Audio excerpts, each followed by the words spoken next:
Monty Williams, Nick Nurse, Frank Vogel, Mike Budenholzer, and Doc Rivers. What they all have in common? They all just recently got fired. Well, Frank Vogel a year ago. But these are all championship level coaches for the most part. Monty Williams did get the Suns to the finals a couple years ago, but they've all have a pedigree of getting far with their teams, and now they're all looking for jobs. And this seems to be the narrative in the NBA nowadays. It's easy to blame the coach. So if you underachieve or you have a bad season or a bad playoff run, the first thing they do is fire the coach. Now, I feel like Doc Rivers did get, and that's breaking news, actually, Doc Rivers fired by the Philadelphia 76ers. And I felt like Doc did get a couple of chances that they could have pulled the trigger, but they kept things going. But I mean, it's getting kind of crazy and it's just becoming a revolving door. I mean, as you can see now, the Milwaukee Bucks are talking to, I believe it is Monty Williams for the coaching job there, who just lost to the Denver Nuggets and was just fired right afterwards. I mean, in his case, Monty Williams, I mean, the guy worked with what he had. They had a pretty good season. Kevin Durant came after the trade deadline and, of course, was hurt for a good chunk of time. And then to try to take a team constructed like that to the finals or even to a championship with only a minimal amount of time together is just ridiculous. And these GMs and owners and the people in place that are making these decisions, I think, are making some rash decisions. You can't blame the coach, and you can't expect them to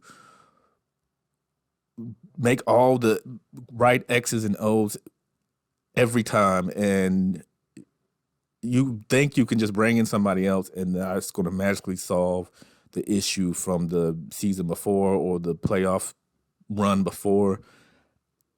I mean, the Bucks literally had the best record in the whole NBA. Mike Budenholzer fired. Now, I could kind of understand that because they've pretty much underachieved since winning a championship. They haven't done well in the playoffs.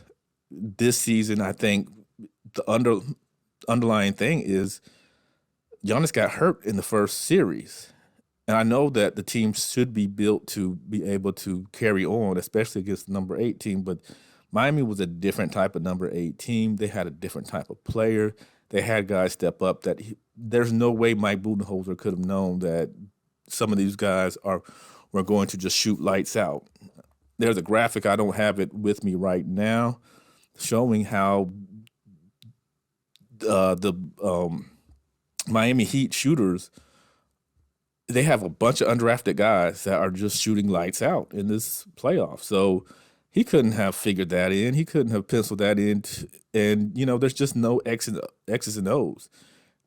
If a team's making baskets, they're just making baskets. He can't make the baskets for his team, and he can't play defense for his team. He can give them speeches. He can amp them up. He can do all those things. But, yeah, and it's kind of funny that another great coach, per se, they kind of underachieved even after winning a championship. They've faltered big time, but we don't see his name coming up in these lists of fired coaches. I just think this sets a bad precedent. Why would I want to go coach a team that if it's championship or bust without giving them time to build a culture, and not be given the benefit of the doubt when there are certain variables that happen throughout the season that,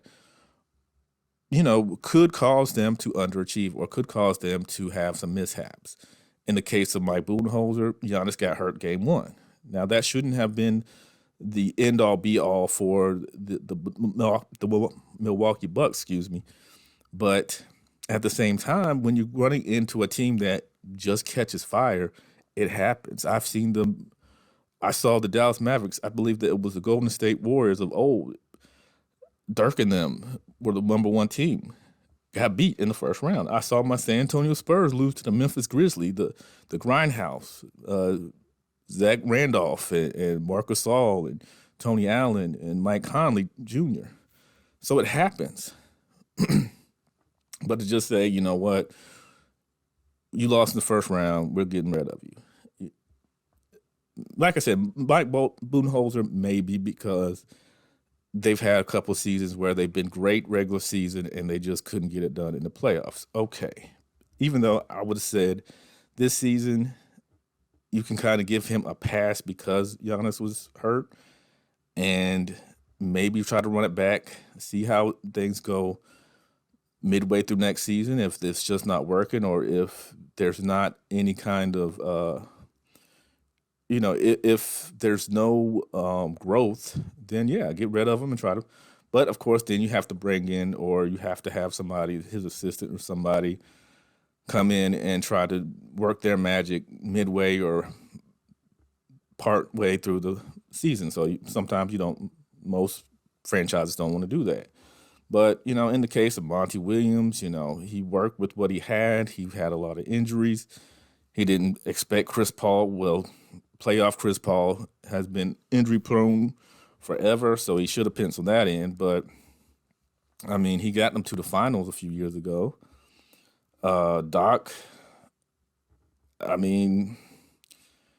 is Doc, and I think some of his mystique as a NBA coach has kind of worn off because he hasn't caught that same fire as from his Boston days. He ran the Clippers and it looked like they were going to be a force, but they never quite got over that hump.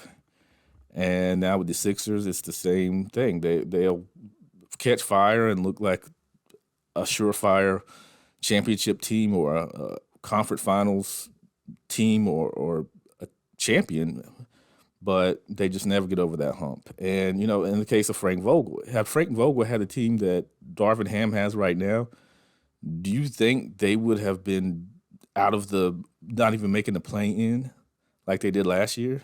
Absolutely not. So this is a quick one. I think that they've got to stop blaming the coaches for these underachievements and these I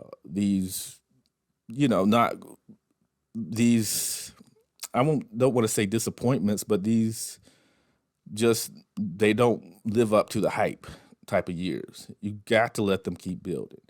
But right now, it just looks like whenever coaches or teams are ousted in the playoffs or have a lackadaisical year and don't make the play-in or playoffs, it's the first to go is the coach. It's not, we're going to restructure this team and try to see what we got. No, it's by coach, and we're just going to go with a whole new plan and see what happens. So I don't really agree with that, but how about you? Do you guys agree? Should these coaches have been fired? A lot of them coming off of championship years. A lot of them taking their team very far in the playoffs. A lot of them with different variables that have kept them from achieving what they probably could if they had every piece that they had. Let me know in the comments section. So this was just a real quick rant. So I don't know, maybe you guys, if you're a Sixers fan, maybe you're glad Doc is gone. But I just think it's kind of weird that all these coaches are getting fired after being either champions or taking their team far.